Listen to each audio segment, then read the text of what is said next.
All right, so today we're taking a deep dive into traditional Chinese medicine, Okay. but not acupuncture herbs this time. Okay. We're exploring something called tendon channels, Right. which, as I'm learning, are way more than just muscles and tendons. That's right. Yeah. Think of tendon channels as these intricate networks that weave through your entire body, Okay. connecting muscles, joints, Uh-huh. and even organs in ways that might surprise you. Okay. Our guide for this deep dive is the Yellow Emperor's Classic of Internal Medicine, Right. one of the foundational texts of TCM. So it's not just about stretching or flexibility. Oh, no. This sounds a lot more complex. Exactly. The Yellow Emperor's Classic suggests that these channels play a vital role in our overall well-being. Okay. And what's fascinating is that it provides a unique perspective on how seemingly unrelated symptoms Yeah. might actually be connected through these pathways.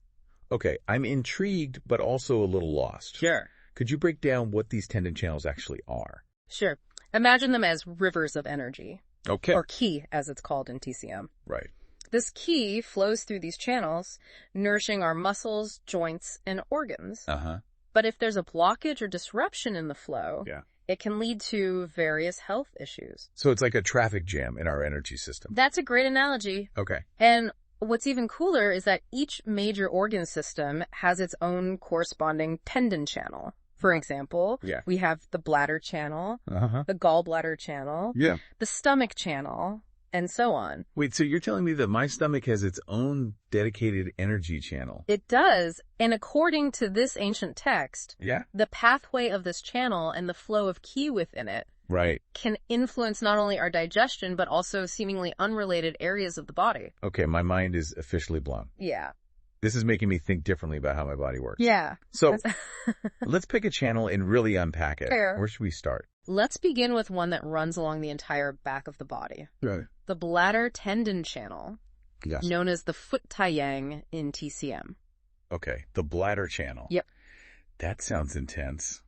It is. Where does it actually travel? It's quite a journey. Okay. The Yellow Emperor's Classic describes it starting at the little toe, Okay. running up the back of the leg, along the spine, Uh-huh. and all the way to the head. Wow, so it really does cover the entire back. Yes, it does. What kinds of issues can crop up if this channel is out of whack? Well, the text suggests a wide range of symptoms. Okay. Think spasms in the back of the knee, Ah, a stiff spine, okay. pain in the shoulder or neck, Yeah. even headaches. So you're saying that if I have a stiff neck and pain in my little toe, Right? it could actually be related to my bladder tendon channel. Exactly. That's wild. And that's just one example. Okay. What's fascinating is how TCM views the body as this interconnected web where seemingly unrelated symptoms can actually have a common root. Okay, this is making me rethink everything I thought I knew about anatomy. Sure. So if this channel gets blocked, Yeah. how did they address it back then?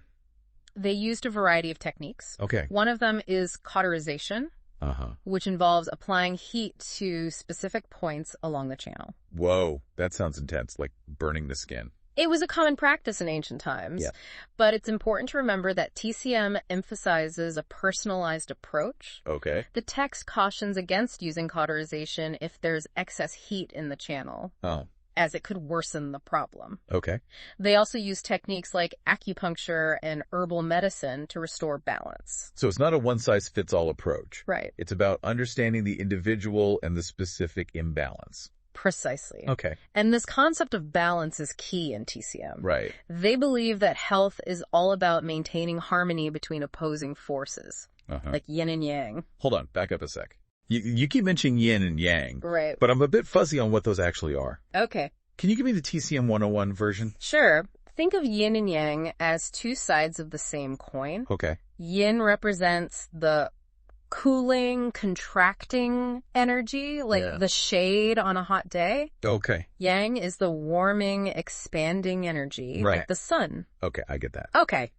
So how do yin and yang relate to these tendon channels?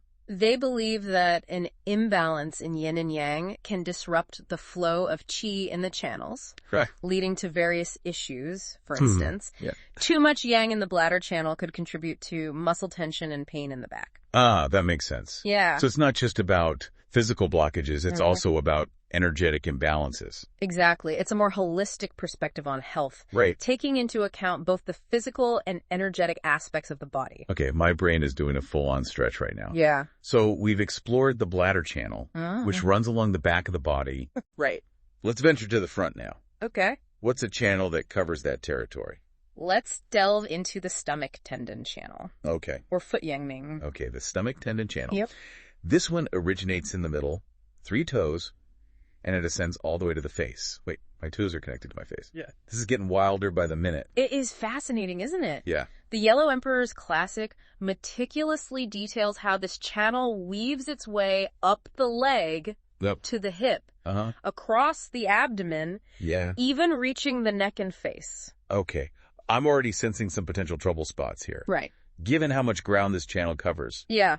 What are some of the dysfunctions associated with it? You're right. The foot yang-ming has a wide range of influence. Yeah. The text connects it to everything from spasms in the toes and pain in the thigh and hip to testicular pain. Oh, wow. And even facial paralysis. Facial paralysis. Seriously.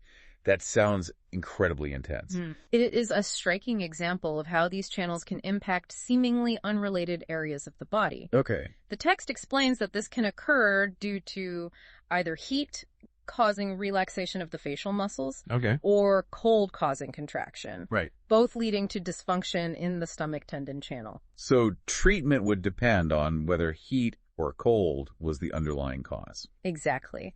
This concept of balancing heat and cold is a fundamental principle in PCM. Okay. For instance, Yeah. the text specifically cautions against using cauterization, a heat-based technique, for conditions related to excess heat in the stomach channel. Right. Instead, it might recommend something like warming compresses with specific herbs to promote relaxation and restore balance. This is all so intricate. It is. It's incredible how this ancient text provides such detailed descriptions of these channels and their associated symptoms. Right. It's like a window into a completely different way of understanding the human body. It is. Right. We've journeyed along the back with the bladder channel and explored the front with the stomach channel. Right. Where to next on our tendon channel tour?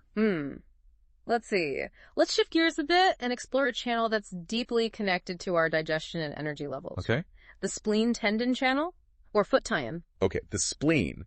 I know it's involved in digestion, but I'm curious how its tendon channel fits into all of this. Well, according to the Yellow Emperor's Classic, the spleen tendon channel starts at the inside of the big toe. Okay. Winds its way up the inner leg. And eventually connects to the abdomen. Okay. Ribs. Right. And even the spine. So it's another one of those channels that links the limbs to the core of the body. Right. What happens if this channel gets disrupted? The text highlights a connection between the spleen tendon channel and abdominal tension. Okay. So you might experience pain or spasms in the big toe and ankle, knee pain along the inner thigh, and even pulling sensations around the navel and ribs. It's amazing how these channels can create those connections. A toe problem leading to rib discomfort. That's a new one for me.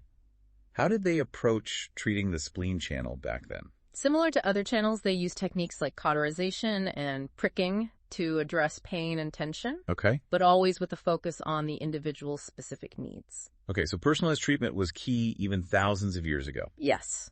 What else does the Yellow Emperor's Classic say about the spleen channel? Interestingly, the text refers to dysfunction in this channel as early autumn obstruction. Early autumn obstruction. Suggesting a link between the spleen and the transition into the cooler, drier months of autumn. Hold on, are you saying that the seasons can influence these tendon channels? That's what the Yellow Emperor's Classic suggests. Wow. And it makes sense if you think about it. Okay. In TCM, each season is associated with specific organs and energies. Right. Autumn is connected to the metal element, which governs the lungs. And you guessed it, the spleen. Wow, so our bodies are not only interconnected internally, but also influenced by the rhythms of nature. Right. This is adding a whole new dimension to my understanding of health. It's a beautiful concept, isn't it? It reminds us that we're part of a larger web of life, constantly interacting with our environment. Okay, I'm ready to explore another channel. Yeah. What about the kidney tendon channel? What secrets does it hold? The kidney tendon channel, or foot tie-in, is an interesting one. It actually shares part of its pathway with the spleen channel, starting beneath the small toe, traveling along the inner leg. Right. And then veering off to connect to the genital region, spine, and even the base of the skull. Okay. That's quite a journey. Right. What kinds of symptoms are linked to this channel? The text mentions pain and spasms in the sole of the foot, heel, knee, and inner thigh. Right. Along with stiffness and tension in the genital region and along the spine. So it's another one of those channels that spans the entire body. I'm noticing a pattern here. These channels don't just stay in one place. What about treatment for the kidney channel? Was it similar to the others? They emphasized a personalized approach, right, but with a distinction between internal and external symptoms. Okay. For internal tension, they recommended warming compresses and herbal medicines to nourish kidney energy. Okay. For external pain and spasms, they might use cauterization or pricking in specific areas. It sounds like they had a pretty sophisticated understanding of how to tailor treatment. Yeah, they did. Anything else that stands out about the kidney channel? The text also refers to this channel as having autumn obstruction. Autumn obstruction. Similar to the spleen channel. Oh, interesting. It seems like the kidney channel is particularly sensitive during the autumn months as well. That's interesting. We saw that connection with the spleen channel and the metal element. Is there a similar link here? Absolutely. Remember, in TCM, the metal element governs the lungs and the kidneys. So it makes sense that both of these channels would be susceptible to imbalance during autumn. It's like a puzzle, with each piece revealing a deeper understanding of how our bodies work. Okay, I'm ready for another piece of the puzzle. What about the liver tendon channel? What can you tell me about that one? The liver tendon channel, or foot twain, is another fascinating pathway. Okay. It originates at the big toe, travels up the inner leg, right, and connects to the genital region. Okay, we see that connection to the lower limbs and the core again. Yeah. What happens when things go wrong with the liver channel? The Yellow Emperor's Classic describes a variety of symptoms, including pain and spasms in the big toe, ankle, and inner thigh. But it also highlights a strong connection to the genital region. Okay, I'm all ears. What's the connection there? Well, the text suggests that dysfunction in the liver tendon channel can manifest as issues like erectile dysfunction, contraction due to cold, or extension due to heat. Right. It even mentions that external cold can cause genital retraction. Wow, that's a pretty direct link. Yeah. How did they address these issues? The text emphasizes addressing the underlying imbalance, whether it's heat or cold, to restore the flow of energy in the channel. They might use techniques to clear heat, regulate water metabolism, or nourish yin energy, depending on the specific presentation. And like many of the other channels, they associated the liver tendon channel with a seasonal influence, calling it late autumn obstruction. Late autumn obstruction. So yet another connection to the seasons. Is there a specific element associated with late autumn in TCM? While there isn't a single element specifically for late autumn, it's seen as a transitional period between the metal element of autumn and the water element of winter. And interestingly, both the liver and the kidneys, which we just discussed, are closely associated with the water element. It's all starting to make sense. We're seeing how these channels are influenced not only by their physical pathways, but also by the energetic principles of yin and yang and the cycles of nature. This is truly a holistic system. Okay, we've explored quite a few of the leg channels, those foot channels as they're called.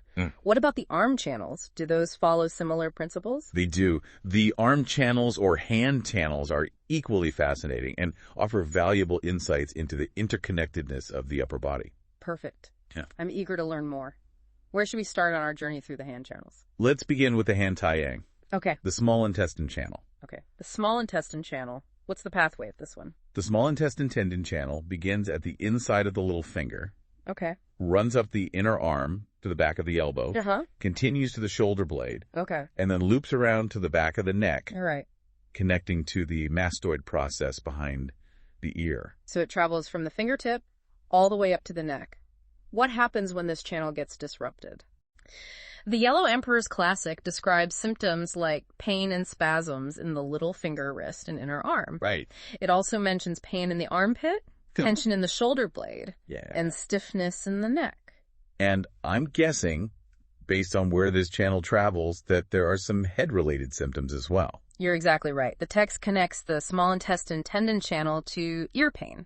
Tinnitus. Right. And even difficulty turning the head or moving the eyes. Wait a minute. So you're saying a problem with my pinky finger could lead to neck and ear issues? That seems hard to believe. It might sound surprising, Yeah. but that's the beauty of PCM. It highlights these seemingly hidden connections within the body. Right. And it reminds us that a symptom in one area could actually be a sign of imbalance somewhere else entirely. Okay, my mind is officially blown again. Yeah. So how do they address imbalances in the small intestine channel? They use techniques like cauterization and pricking, focusing on the areas of pain and muscle contraction. And just like many of the other channels we've explored, the small intestine tendon channel is associated with the specific season. Oh. In this case, midsummer obstruction. Midsummer obstruction. Interesting. Is there a reason why the small intestine channel would be particularly vulnerable during midsummer? If we consider the role of the small intestine in digestion, it makes sense. Okay. Midsummer is a time of year when our digestive systems are working hard to process all the abundance of summer fruits and vegetables. So there's a connection there. Yeah. It's amazing how this ancient system weaves together anatomy, energy, and the natural world. Yeah. All right, let's keep unraveling this tapestry. What's another hand channel we should explore? Let's dive into one that often sparks curiosity. Okay. The triple burner tendon channel, or Han Shao Yang. The triple burner. I've heard of this one, but I'm not really sure what it is. Is it an actual organ? That's a great question. The triple burner is a unique concept in TCM. It's not a single organ, but rather a functional system that regulates the flow of qi and fluids throughout the body. Okay, so it's more like an overarching system that affects multiple organs. Exactly. Okay. It's often described as having 3 burners. Okay. The upper burner, which governs the heart and lungs. The middle burner, which relates to the spleen and stomach. Okay, right. And the lower burner, which oversees the kidneys, bladder, and intestines. Wow, that's a lot of responsibility. Yeah. So where does the triple burner tendon channel actually travel? It starts at the ring finger, runs up the back of the arm to the shoulder, and then merges with the small intestine tendon channel in the neck. Okay, so it covers a significant portion of the upper body. Yeah. What happens when this channel gets out of balance? The text connects the triple burner tendon channel to pain and spasms along its pathway, including the tongue and jaw. Oh, wow. It even mentions that severe cases can lead to tongue curling or spasms. Tongue curling? That sounds pretty intense. Oh. What did they do to address those kinds of issues? They used cauterization or pricking, just like with many of the other channels. Okay. And, as you might have guessed, the triple burner tendon channel also has a seasonal connection, referred to as late summer obstruction in the text. Late summer obstruction? Huh. I'm seeing a pattern here. Yeah. Is there a connection between the functions of the triple burner and late summer? Absolutely. Remember, the triple burner regulates the flow of qi and fluids. Which is crucial during the later stages of summer when the body needs to efficiently process nutrients and regulate fluids to stay balanced. This is all starting to make so much sense. It's fascinating to see how these ancient principles connect to our modern understanding of the body and its rhythms. All right, one last hand channel to explore. What about the large intestine tendon channel? The large intestine tendon channel, or Han Yang Ming, begins at the index finger, travels up the forearm and arm to the shoulder, and then branches out one pathway and circles the shoulder blade, while the main pathway ascends to the neck and jaw. Ending at the cheekbone. Okay, so it's another channel that spans from the fingertips to the head and neck. What kinds of symptoms arise when there's dysfunction in this channel? The text links the large intestine tendon channel to pain and spasms along its pathway, including the arm and neck. It also mentions difficulty lifting the shoulder, trouble turning the head, and even facial asymmetry or limited neck movement due to spasms. So a problem in the index finger could lead to neck and shoulder issues. That's incredible. It really highlights how interconnected our bodies are. It's a powerful reminder that our bodies are not just a collection of separate parts, but rather an intricate web of interconnected systems. This has been such an eye-opening journey so far. We've explored so many of these tendon channels and uncovered their connections to specific organ systems and even the fundamental energies of yin and yang. I'm eager to hear more about the general principles and treatment approaches that we touched on earlier. Where do we go from here? Yeah, we've covered a lot of ground. Yeah. And while we haven't explored every single channel, I think we've gotten a good sense of how they work and how they connect different parts of the body. Totally. But I'm still curious about those general principles of TCM that you mentioned earlier. Yeah. Right. Especially when it comes to treatment. It seems like they had a very different approach back then. They did. And it's fascinating to see how those principles are still relevant today. Yeah. One of the key concepts is the balance of cold and heat. Okay. The Yellow Emperor's Classic talks about how cold can cause tension and contraction in the tendons, right, leading to stiffness and pain, while heat can have the opposite effect, causing relaxation and weakness. So it's about finding that sweet spot, right, that Goldilocks zone where things are not too hot, exactly, not too cold, but just right. Exactly. And this ties back into those fundamental energies of yin and yang. Right. Remember, yin represents the cooling, contracting energy. Right, like the shade in the sun. While yang is the warming, expanding energy. But how do they actually apply these concepts to treatment? Well, for conditions caused by cold, they might recommend warming treatments. Okay. Like moxibustion, which involves burning a specific herb near acupuncture points to generate heat. Okay, that makes sense. They might also suggest certain foods or herbs that have warming properties. So what about conditions caused by heat? Would they use the same approach? Not necessarily. Okay. For excess heat, they might recommend cooling treatments, like acupuncture or herbal formulas that clear heat from the body.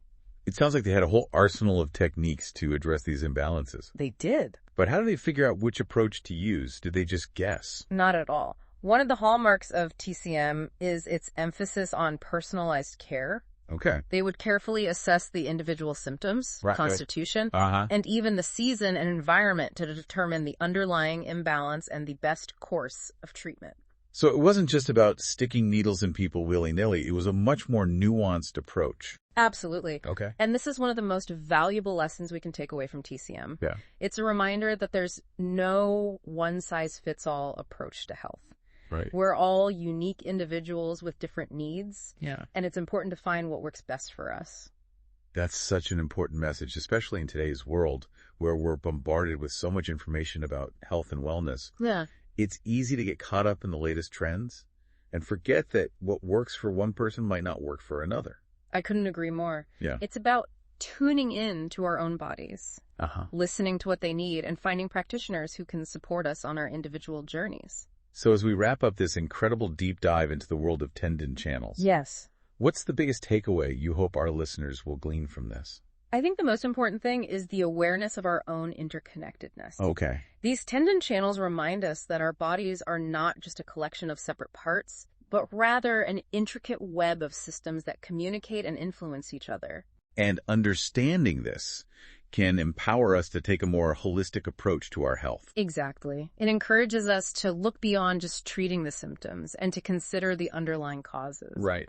It reminds us that seemingly unrelated symptoms might actually be connected. Yeah. And that addressing the root of the problem can have far-reaching benefits. This has been such an eye-opening experience. I feel like I have a whole new understanding of how my body works and how to approach my own health and well-being. That's wonderful to hear. And remember, this is just the tip of the iceberg. There's so much more to explore in the world of traditional Chinese medicine. I'm definitely going to be diving deeper into some TCM books. And to all our listeners, thank you for joining us on this fascinating journey.